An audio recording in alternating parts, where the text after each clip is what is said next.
¿Qué pasaría si un acto que parece de máxima compasión, como, no sé, devolverle la vida a alguien, resultara ser una catástrofe? Hoy vamos a explorar un texto bastante provocador, se llama La irresponsabilidad de los milagros. La idea es desentrañar una parábola muy particular que popularizó el místico Osho y que nos pone de frente con una idea, híjole, bastante incómoda, que la ayuda, cuando no viene con una comprensión profunda, puede ser destructiva. Y a ver, para que quede claro, no vamos a tratar esta historia como un hecho literal, no. Es más bien una metáfora, muy potente sobre las consecuencias que a veces no vemos de nuestros actos.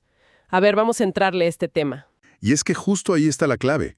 Este tipo de relatos no sobreviven milenios por su rigor histórico, sino porque tocan fibras muy profundas de la psique humana. Verdades que a veces preferimos no mirar. Claro. Lo que hace tan potente a esta historia es que pone un reflector sobre ese abismo que puede existir entre la intención de un acto, que puede ser la más pura del mundo, Ajá. y su resultado real en el ecosistema tan complejo que es la vida de una persona. La parábola es brutalmente directa. La escena es más o menos así. Jesús llega a un pueblo, hay un funeral y, bueno, resucita el muerto.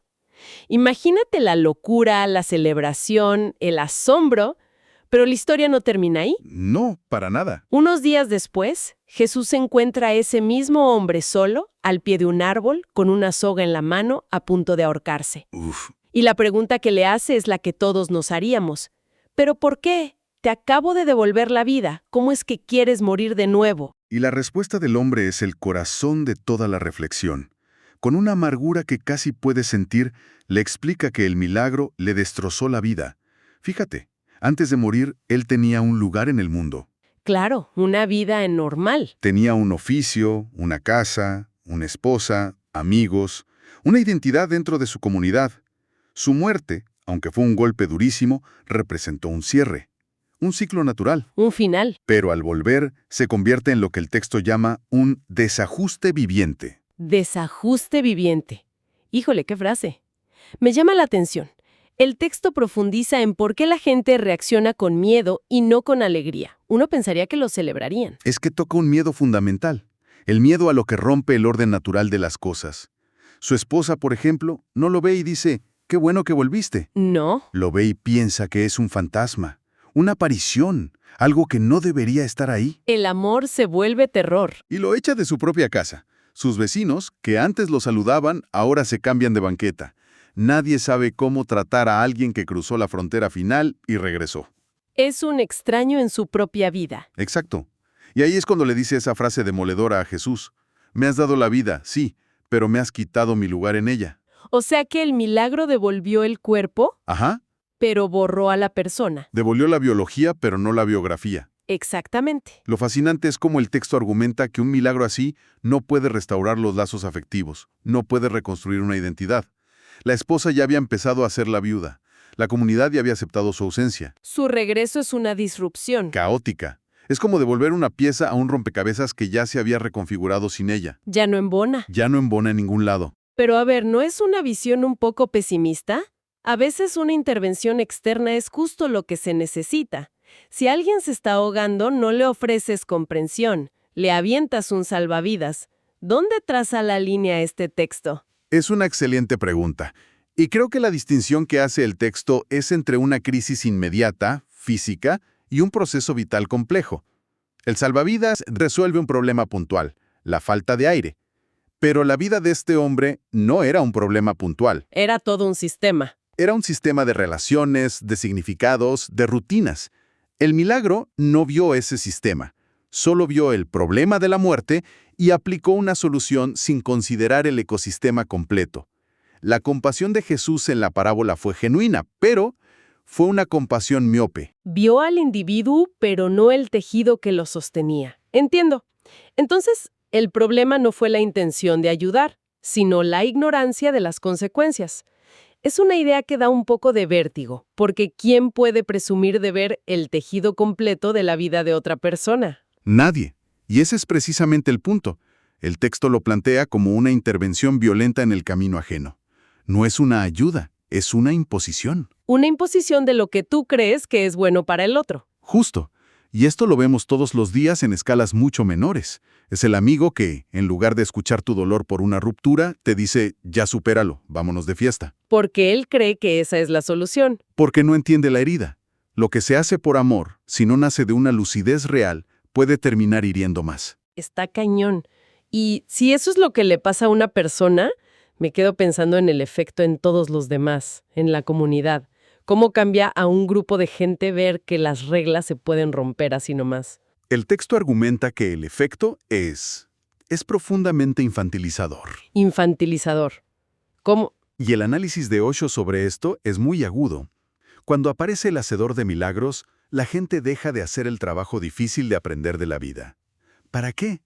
En lugar de enfrentar sus problemas, de desarrollar resiliencia, empiezan a esperar soluciones mágicas de fuera. Delegan su responsabilidad. Totalmente. Delegan su poder interior en una figura externa que lo puede arreglar todo. Se vuelve una especie de atajo espiritual que en realidad no te lleva a ningún lado. Como una broga, justo. Se vuelve un espectáculo. Y lo paradójico es que, en la propia parábola, la figura de Jesús queda atrapada en eso. La multitud ya no lo ve como el maestro que trae una enseñanza. Ahora es el showman de lo sobrenatural. Exacto. Ya no escuchan su mensaje, solo gritan otro milagro. Quieren más pan y circo divino. Lo esencial se pierde. Se eclipsa por completo. La llamada a la transformación interior, a que cada uno haga su propio trabajo, se pierde. Pero, a ver, ¿no es eso parte de muchas religiones?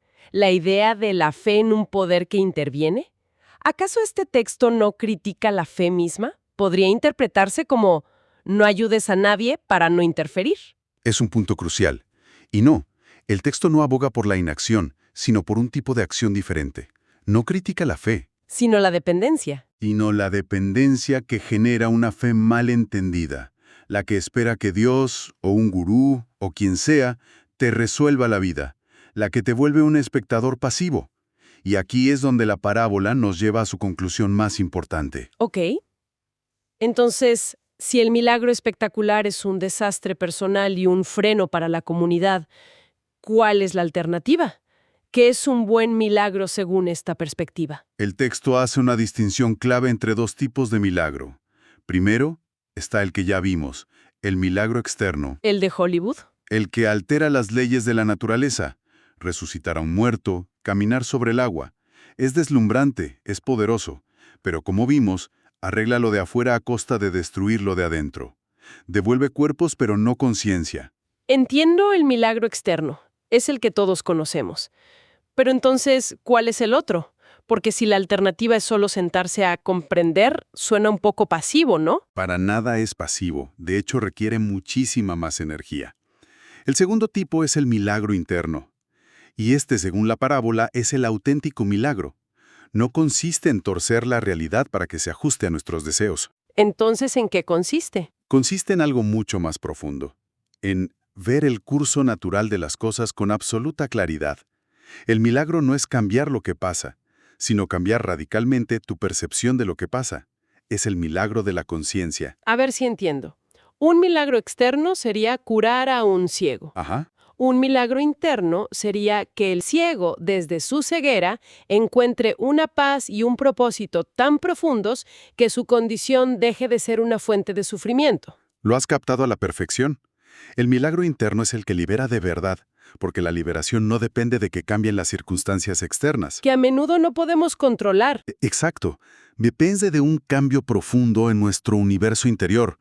Por eso, la verdadera compasión, desde esta óptica, no es tanto intervenir, sino acompañar con una comprensión tan profunda que esa persona pueda encontrar su propia fuerza. Ayudar al otro a que realice su propio milagro interno. Ese es el punto. Es un giro de 180 grados.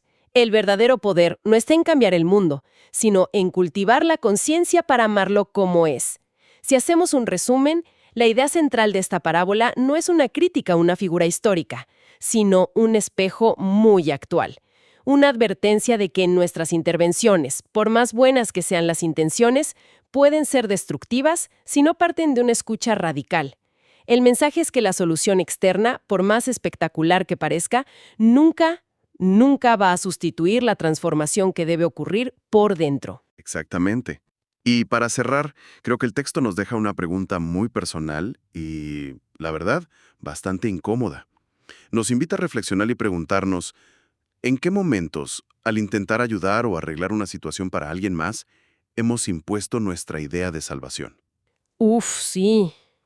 Cuando, en nuestro afán de quitarles una piedra del camino, les hemos impedido aprender la lección que esa piedra les traía. Y la pregunta más dura, ¿cuándo nuestra compasión ha sido, sin darnos cuenta, una forma sutil de nuestra propia arrogancia, una ignorancia disfrazada de buenas intenciones?